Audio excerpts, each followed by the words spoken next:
Dans cette vidéo, vous allez découvrir l'horreur et la terreur qu'a vécu cette sœur kenyane en Arabie Saoudite. Partie en aventure dans l'espoir d'une vie meilleure, elle a presque failli laisser sa vie. Le but de cette vidéo est de sensibiliser et vraiment d'alerter nos frères et sœurs qui pensent encore de nos jours en 2025 que le meilleur réside ailleurs que chez soi. Au lieu plutôt d'investir en soi pour réussir et s'épanouir un tant soit peu en créant des sources de revenus, des activités ou parfois même mieux en cherchant à travailler chez soi, on pense ou on espère aller à l'extérieur de son pays dans l'espoir d'une vie meilleure, dans l'espoir de la quête de la richesse. Écoutons cette vidéo jusqu'à la fin car elle dégage de vraies leçons de vie. Quand elle a su « je suis enceinte », elle pensait que c'était son mari parce que son frère avait l'habitude de se faufiler la nuit. Chaque jour, il m'apportait à manger et se glissait dans la chambre, restait toute la journée, puis la nuit, il revenait aussi en cachette. Alors madame pensait que c'était le mari.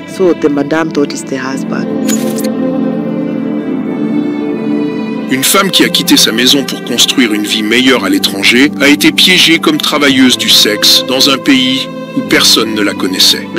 Ils ont abusé de moi. Mon fils était encore là.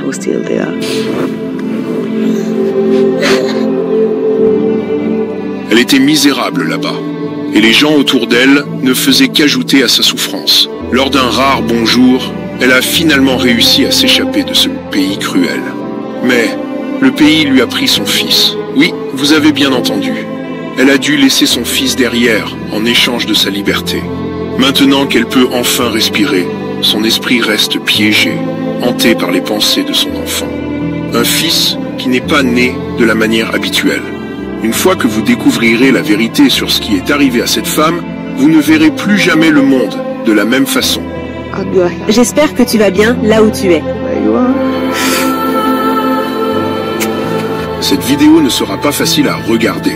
Cette histoire va vous briser le cœur et vous faire remettre en question tout ce en quoi vous croyez. Mais nous devons savoir ce qui se passe réellement là-bas. Hi, my name is Zamzam Wambui. Je m'appelle Faith Wambui Gatuo. J'ai 37 ans. Je suis kenyane. En 2014, j'ai eu l'opportunité d'aller en Arabie Saoudite pour de meilleurs pâturages, ou du moins comme je le pensais.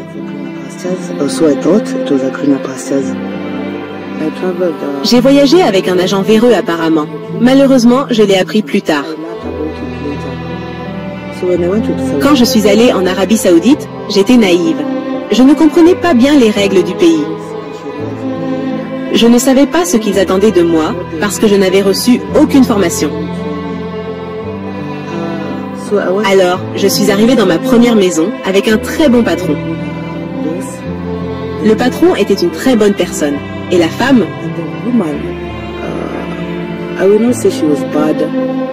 je ne dirais pas qu'elle était mauvaise.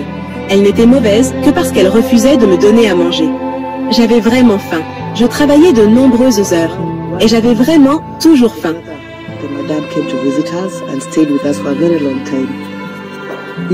Un jour, le frère de madame est venu nous rendre visite. Et est resté très longtemps. Nous sommes devenus amis. Comment? Il me donnait à manger. Vous savez, quand tu as faim et que tu travailles, ce n'est pas facile du tout. Tu ne peux pas travailler. Alors, quand il m'a proposé de me donner de la nourriture contre... Il a fait des avances sexuelles envers moi. Et comme la faim allait presque me tuer, j'ai décidé de dire oui.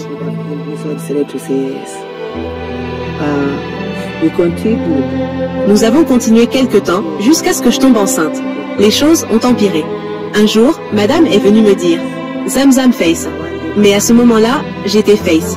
Je ne m'appelais pas Zamzam. Tu es enceinte. Je ne m'y attendais pas parce que... En fait, je ne sais pas pourquoi elle s'y attendait. Et effectivement, j'avais des relations avec cette personne.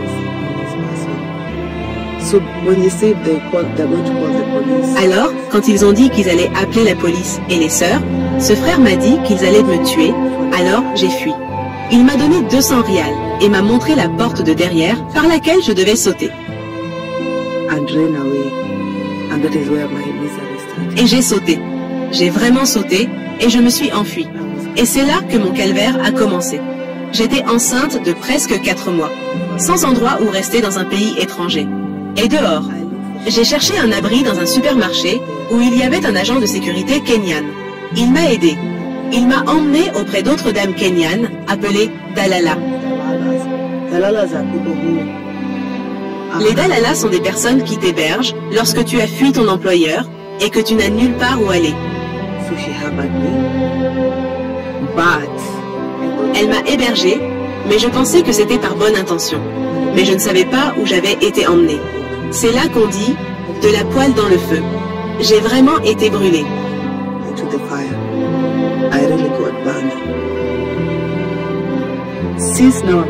Maintenant que j'étais une fugitive, je ne pouvais plus migrer. Je ne pouvais plus travailler comme femme de ménage.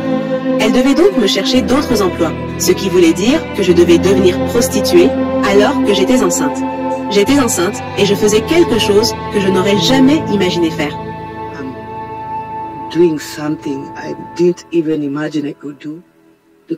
Parce que si tu ne le fais pas, elle te jettera dehors, te fera arrêter, ou elle te refusera la nourriture, tu devras travailler pour manger chez elle.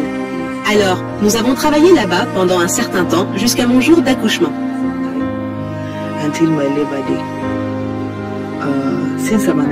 Étant une migrante illégale, je ne pouvais pas accéder à l'hôpital. J'ai été aidée par mon compatriote kenyan et j'ai accouché un beau petit garçon appelé Bilal, l'adulte.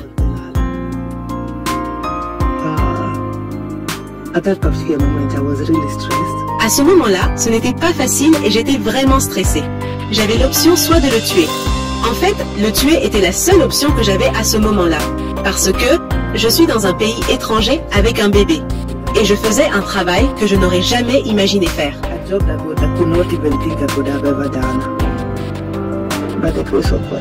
Par la grâce de Dieu, il m'est arrivé quelque chose.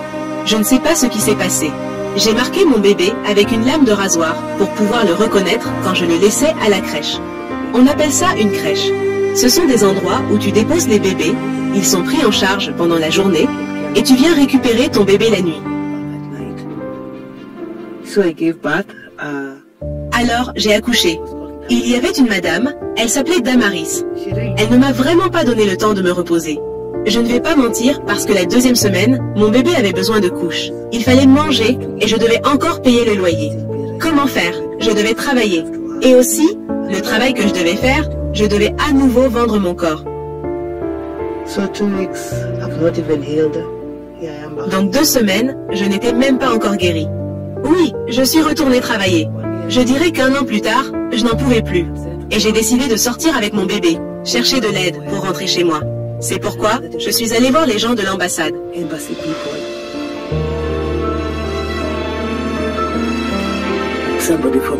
Quelqu'un de l'ambassade m'a vraiment gâché.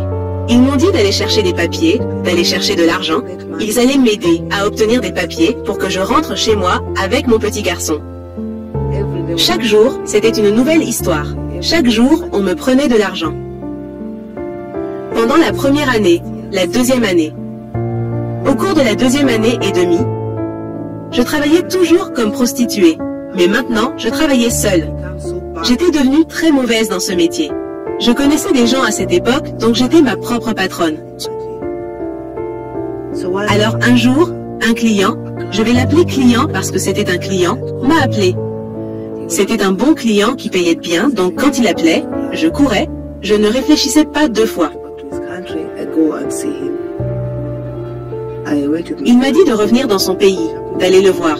J'y suis allée avec mon fils parce qu'il voulait, selon lui, faire du shopping pour lui. Alors, nous sommes allés, nous nous sommes rencontrés à l'hôtel. Il avait ses amis. C'était normal pour lui d'avoir des amis. C'était normal pour lui. Il avait de l'argent. Mais je ne savais pas qu'ils avaient de mauvais plans. Et comme il me connaissait depuis un moment, il savait que j'étais une migrante illégale, que je ne pouvais pas aller les dénoncer nulle part. Alors, il disait que moi ou Bilal, et imaginez les gens dire que tu vas rester ici avec ton fils. Ils se sont relayés pour me violer. Le client qui m'avait appelé a été le premier.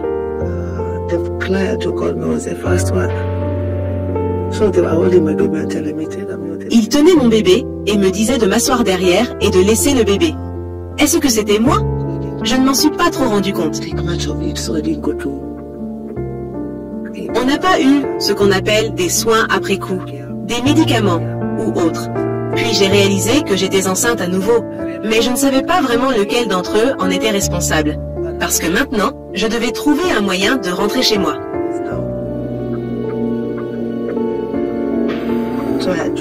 Alors, je suis allée voir Damaris, parce que c'était elle qui était connue en Arabie Saoudite à ce moment-là. Elle m'a dit d'aller chercher de l'argent. J'ai payé quelqu'un pour venir avec le bébé Bilal. Et j'ai laissé Bilal pour ne pas tomber enceinte, pour ne pas accoucher encore et avoir 2 bébés ici. Parce qu'avec le premier, ça avait été dur de venir avec lui.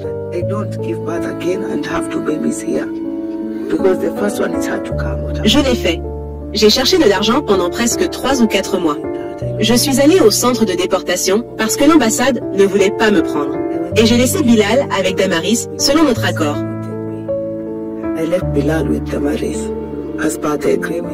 Donc, j'ai dû laisser le bébé avec Damaris et revenir chez moi, trouver un moyen. Piégée dans une terre étrangère, une femme n'a parfois pas d'autre choix que de faire tout ce qu'elle peut pour survivre. Et je ne peux m'empêcher de me demander, pendant ces moments les plus sombres, a-t-elle jamais cru qu'elle s'en sortirait vivante? Mais surtout, comment une femme peut-elle demander à une autre de laisser son propre bébé derrière elle? J'étais presque à terme parce que ça faisait 6 mois. J'ai été déportée après un certain temps. J'avais refusé de venir parce que maintenant, je vais laisser mon bébé avec Damaris. Je n'ai pas d'argent pour lui donner à manger. Alors je suis revenue. C'était en 2022. Je suis restée. Je n'avais pas d'argent. Je n'avais littéralement pas d'argent. J'ai marché de Jomo jusqu'en ville en me demandant « Où est-ce que je vais ?» Ça faisait des années que j'avais quitté le Kenya. Je suis rentrée chez moi sans rien. Je ne peux pas y aller. Je suis enceinte.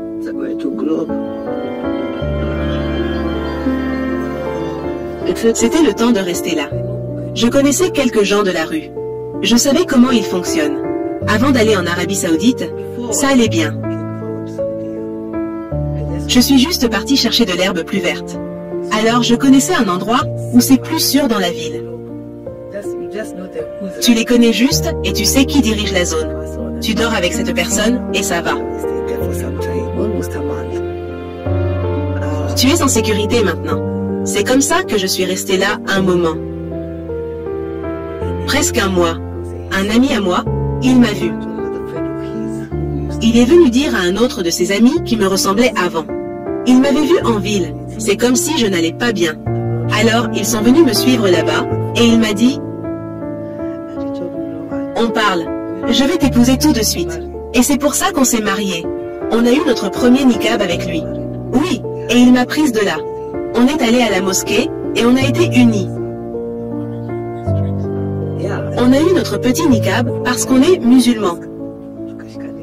Et il m'a emmené chez lui. La vie a été difficile, mais ça allait pendant un moment jusqu'à ce qu'il soit arrêté.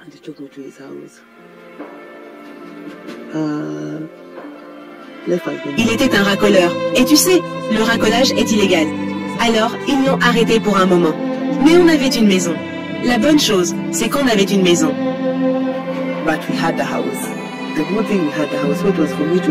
Qui était à moi pour chercher comment payer la maison avant qu'il soit libéré. Alors, des gens bienveillants sont venus, l'ont sorti de prison, et quelqu'un l'a employé comme gardien.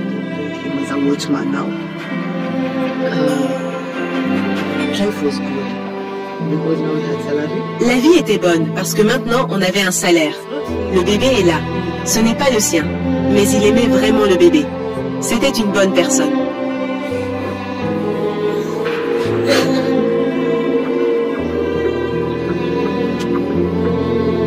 Qu'est-ce que ça fait de revenir lorsqu'une mère est forcée de rester loin de son enfant? Peu importe si vous lui offrez le monde entier, elle cherchera toujours son bébé dans chaque recoin. Quand vous êtes revenu au Kenya, avez-vous essayé de contacter Damaris? Je suis revenue en 2023. En février, mars, elle m'a envoyé un message. Elle m'a dit qu'elle avait été arrêtée et qu'elle était au centre de déportation. She's at the Patrol Center. Le bébé est à la maison seule avec son bébé maintenant parce qu'il y avait d'autres bébés et d'autres femmes. Elle était la madame quand la madame a été arrêtée, les autres femmes dans la maison. Alors, elle m'a dit qu'elle avait été arrêtée et qu'elle avait laissé les bébés avec les autres femmes de la maison. J'ai trouvé un moyen de savoir comment elle allait faire. Get relocated. I'm in Kenya. Je suis au Kenya, je n'ai rien, je suis censé reloger quelqu'un en Arabie Saoudite. Je n'ai aucun moyen, je n'ai pas d'argent, je n'ai personne là-bas. Sauf Damaris, elle était mon seul espoir, parce qu'au moment où elle était là, elle faisait des appels vidéo quand j'avais de l'argent, parce que si tu n'as pas d'argent, elle ne fait pas d'appels vidéo. Alors, quand elle m'a dit qu'elle avait été arrêtée, j'ai pensé que je devais mourir. Avec Damaris parti, retrouver son fils revient à chercher une aiguille dans une botte de foin. Comment avez-vous réussi à vous enfuir? Étant enceinte, étiez-vous autorisé à sortir? When you are a housemaid, you don't go outside. So when I jumped, Quand tu es femme de ménage, tu ne sors pas dehors.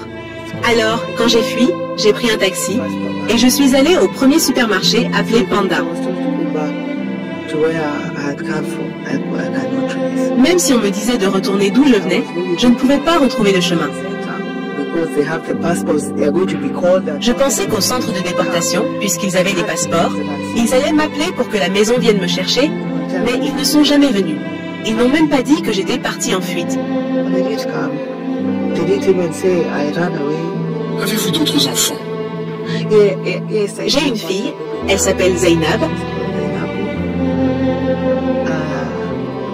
she's an angel. un ange, un cadeau de Dieu. Elle va bientôt avoir 3 ans et je devrais la mettre à l'école. Give things to Allah. She's turning 3 years. I'm supposed to take her to school. On raconte qu'elle est partie en Arabie Saoudite pour se prostituer et qu'elle est revenue avec un bébé, et même qu'elle a tué son père. And another one back home. And they she killed her father. Qu'est-ce qui vous fait regretter d'être parti en Arabie Saoudite? Je regrette d'être partie en Arabie Saoudite parce que avant je vivais mieux. J'étais serveuse au Kenya, je gagnais bien ma vie. Je mangeais 3 repas par jour. Je pouvais payer la maison. I used to manage to pay the house. Et j'aurais pu payer l'école des enfants si je les avais eus ici. I know by then I could have afforded the school fees. I was doing better. The tennis. Mon temps en Arabie Saoudite m'a détruite. Je n'ai pas d'amis là-bas, sauf une personne qui m'a hébergée. I have a friend. Oh my God, I was behind Masharajim. This person who has hosted me is my friend. Ma maison est fermée, mais j'ai des projets et j'y travaille, Inch'Allah. Au moins, je mange et je mange bien, même si c'est dur.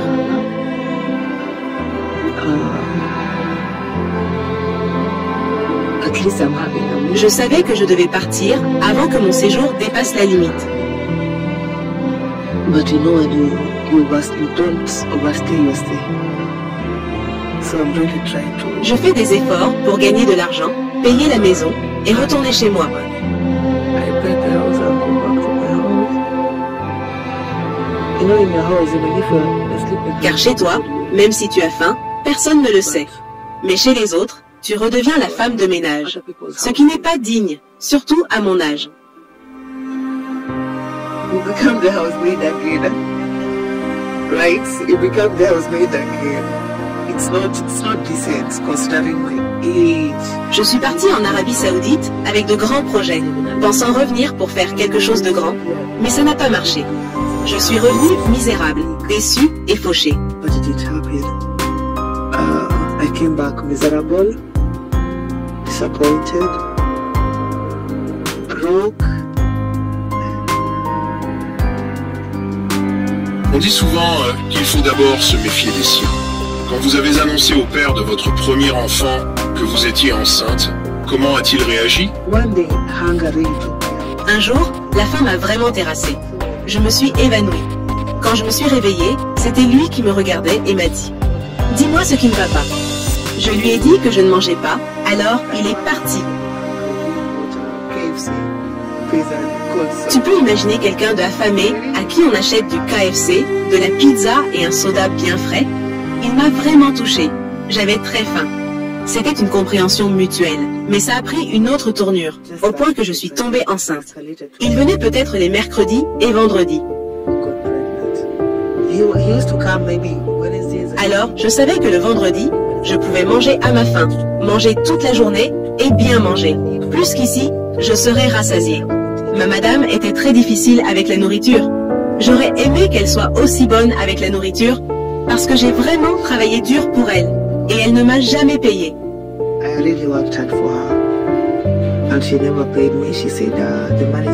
Elle disait que l'argent était envoyé à l'agent. J'étais naïve, très naïve. Parce que personne ne m'avait dit que je devais recevoir un salaire.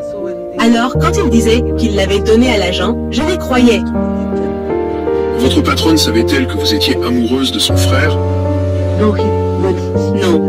Quand elle a su que j'étais enceinte, elle pensait que c'était son mari, parce que son frère venait en cachette la nuit.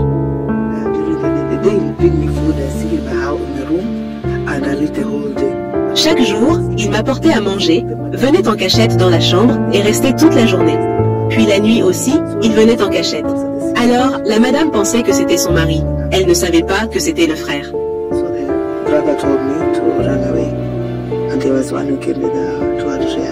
Quand elle a appelé la police et les sœurs, elle disait que j'avais couché avec le mari, que j'étais enceinte de lui. Le frère m'a dit de fuir, et quelqu'un m'a donné 200 rials pour aller au centre-ville. J'y trouverai un Kenyan, parce qu'en Arabie Saoudite, personne ne se soucie de toi. Tu dois survivre toute seule, car même ta meilleure amie peut te voler.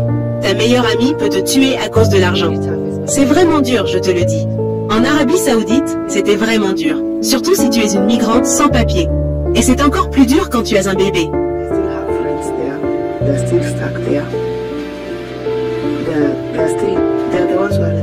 J'ai des amis, j'en ai encore là-bas. Elles sont toujours coincées là-bas. Ce sont elles qui m'aident à chercher Bilal. Peut-être que quelqu'un dira qu'il a vu quelqu'un qui lui ressemble. Mon bébé a une très grande marque. Je l'ai marqué avec une lame laser, parce que tous les bébés se ressemblent.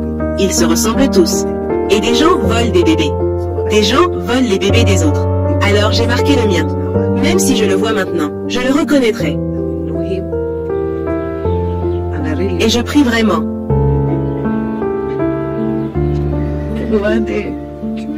Peut-être qu'un jour, je prie pour qu'un jour je le vois. Inch'Allah. Et je prie. Peut-être que si je suis morte, il verra peut-être les vidéos. Je sais que je l'ai vraiment cherché. J'ai vraiment essayé.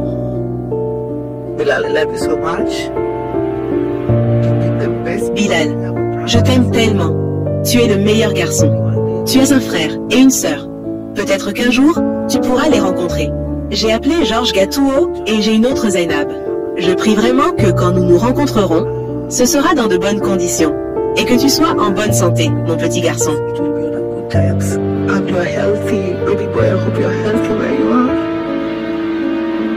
Nous savons qu'il est difficile pour vous de parler de ce qui s'est passé en Arabie Saoudite, mais vous aidez beaucoup de gens en partageant votre histoire. Vous avez mentionné que vous aviez dû travailler comme prostituée au bout d'un moment. Combien gagnez-vous à ce moment-là?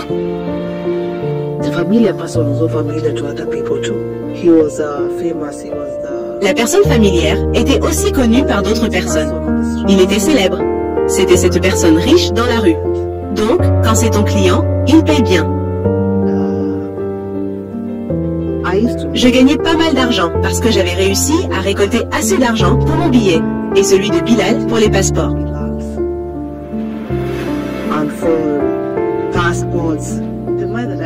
L'argent qu'on m'avait demandé de réunir, je l'avais réuni. Si seulement il m'avait aidé un jour. Ça dépend. Il y a des bons jours où on gagnait 800 shillings les bons jours. Les très bons jours. C'est quand un client appelle. Mais les très mauvais jours, tu peux même gagner 100. Tu peux aussi gagner 100.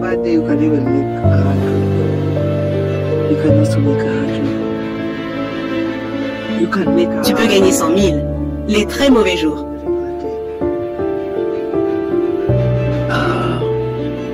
Le client était pakistanais, mais ce sont ces gens, et ils étaient mélangés. Je ne sais pas s'il y avait quelqu'un d'Arabie Saoudite, quand ils sont tous du Moyen-Orient, donc parfois tu te mélanges.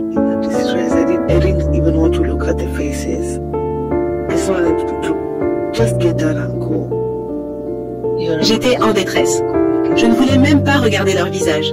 Je voulais juste qu'ils finissent et qu'ils partent. Et tu es une prostituée. Tu n'y vas pas. Tu te fais arrêter.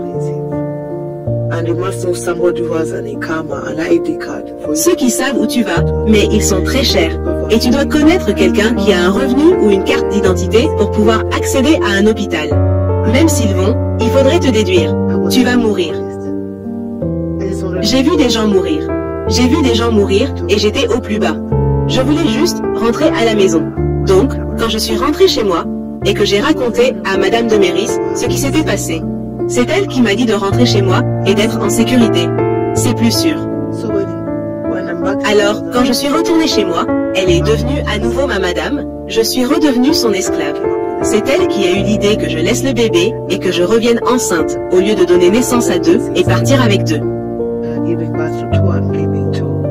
Et y a-t-il eu des cas de viol? Certaines personnes qui se prétendent journalistes, en fait, il y avait un gars. J'ai encore son numéro. Et un autre pasteur. Un pasteur et une pasteur-femme. Parce que c'était l'homme qui était le pasteur. La femme pasteur nous disait qu'on irait là-bas pour de l'aide. J'avais réussi à réunir des fonds. J'avais environ 7000 shillings sur mon compte M-Pesa. Donc, quand ils m'ont appelé et m'ont dit qu'ils avaient un poste ouvert pour un travail à Tika, ils sont venus me chercher à Giturai. On est allé vérifier l'hôtel. J'étais très excitée. Je suis montée dans leur voiture. Et c'est comme ça qu'il y a un endroit appelé Kliwax. Ils ont arrêté la voiture. Ils m'ont dit qu'ils m'avaient vu en ligne et qu'ils savaient que j'avais de l'argent. Je n'avais pas d'argent. Je n'avais que 7000 et alors ils l'ont transféré. Je n'avais pas d'autre compte. C'est cet argent qu'ils ont pris. Et à ce moment-là, quelqu'un m'a appelé, m'a dit qu'il était journaliste. On s'est rencontrés en ville. On a pris un café. Ils ont vu comment il allait m'aider à avoir un passeport. Parce que je n'avais pas de passeport pour le moment. Je devais le renouveler. Alors, il a drogué mon café et je dirais qu'il m'a violée.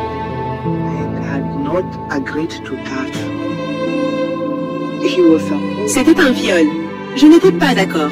Il était censé m'aider à trouver quelqu'un qui m'aiderait à obtenir mon passeport parce que je n'avais pas de passeport.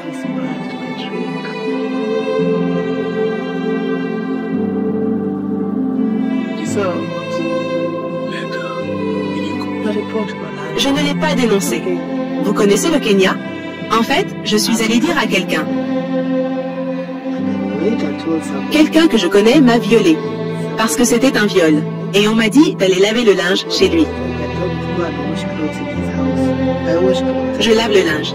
Je lave le linge pour les gens. Alors il a dit, c'est toi qui es allé chez lui. Et ce n'est pas vrai. C'est comme ça que l'affaire s'est terminée. Peu importe combien d'histoires comme celle-ci nous entendons, beaucoup de femmes continuent de partir dans des pays étrangers à la recherche d'une vie meilleure. Y a-t-il quelque chose que vous aimeriez leur dire? Pour ceux qui voyagent, je vous conseille de bien vous renseigner, savoir où vous allez et ce que vous allez y rencontrer. Si possible, regardez des vidéos des lieux, car quelle que soit l'image qu'on vous a donnée ici, j'ai vu la même chose. Évitez le sexe. And keep off. Il n'y a aucune protection là-bas. Évitez le sexe, car au final, c'est soit tomber enceinte, soit retomber enceinte. Keep off sex. Keep off sex. Because at the end of the day, it's either... Il n'y a rien d'autre. C'est soit une grossesse, soit une autre grossesse. Je leur dirais aussi de travailler intelligemment et d'économiser. Ce n'est pas facile de revenir chez soi les mains vides, comme moi. Ayez un plan de travail. Économisez. Économisez pour vous et aussi pour le gouvernement du Kenya. And for the government of Kenya, I really wish you do a reshuffle. J'aimerais vraiment qu'il y ait un renouvellement au niveau de l'ambassade à Riyad, car il y a des gens qui y sont depuis de nombreuses années. Ils font la même chose à la ville, et à nous, pas seulement à moi. Si seulement nous pouvions trouver un endroit où signaler ces cas. Recenser et négocier aussi avec ces pays arabes pour qu'ils offrent de meilleurs salaires, de meilleurs traitements, de meilleures lois du travail pour nous et pour le rapatriement. Aidez-nous, nous qui sommes bloqués. Nous sommes totalement coincés. People who are stuck, they are totally stuck. I really wish for the government. Je souhaite vraiment que le gouvernement ouvre un centre d'appel, un centre d'urgence pour les personnes à l'étranger, dans ces pays arabes, où ils pourraient appeler gratuitement. Please make it all free. Because at times, if not for Merci de rendre cela gratuit, car parfois, si ce n'était pas quelqu'un qui m'a aidé, je me serais suicidé, ainsi que mon fils. Car à un moment, je ne savais même pas où était cette ambassade. for rural places. Rendez l'information accessible, facilement accessible, surtout pour les gens des zones rurales. His son is found. Please give him visa to come. À l'ambassade d'Arabie Saoudite, je suis vraiment contente que quand mon fils sera retrouvé, qu'on lui donne un visa pour venir. Donnez-lui une sortie, s'il vous plaît. Je prie vraiment. I really pray you. S'il vous plaît, aidez-moi à ramener mon fils à la maison. Mon fils me manque énormément. Je ne dors pas, vraiment. Même si je galère, aidez-moi à ramener mon fils. Même si je galère, j'ai besoin de mon fils. I need my son.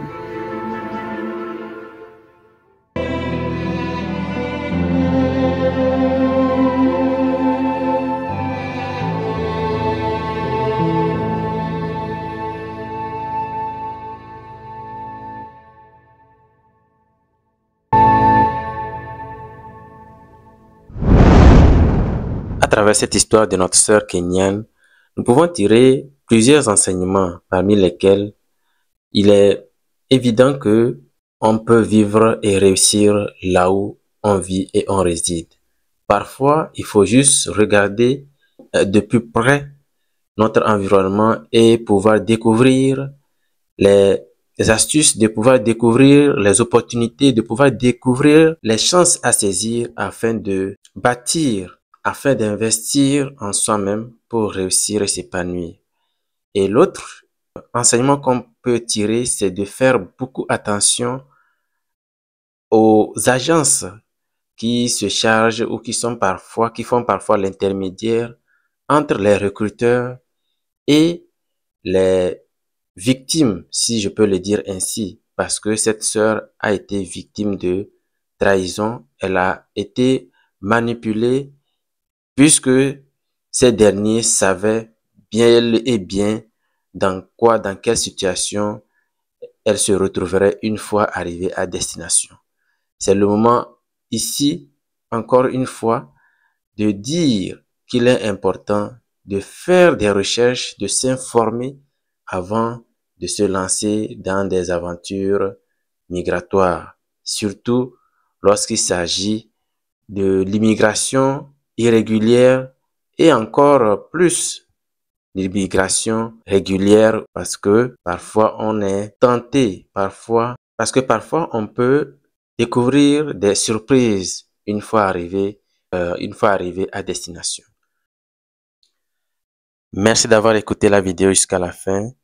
Je vous exhorte à partager cette vidéo au maximum pour aider et pour surtout dénoncer ces façons de faire, ces façons de traiter des immigrants, ces façons de traiter des personnes qui arrivent dans des pays étrangers dans l'espoir de travailler vraiment pour pouvoir réussir, pour pouvoir tirer quelque chose de leur aventure afin de faire sortir peut-être de leur famille de la misère ou afin de leur permettre de pouvoir s'émanciper, réussir et s'épanouir. Peut-être au moment où vous écoutez cette vidéo, il y a une personne qui sera en train de se préparer pour partir en aventure. Il pourrait y avoir une personne qui sera en train de chercher de l'argent dans l'espoir de voyager, d'aller à l'étranger, alors que cette personne n'a pas pris soin peut-être de s'informer, n'a pas pris soin de se renseigner, ou carrément qu'elle est en train de tomber dans ce genre de manipulation. Partagez la vidéo au maximum, likez et dites-moi en commentaire ce que cette vidéo vous inspire, quel est votre ressenti, quels sont vos conseils. Parce que, comme je l'ai dit encore une fois, ces conseils pourront aider la communauté, aider des personnes pour éviter qu'elles tombent encore une fois dans ces genres de pièges. Merci et à la prochaine vidéo.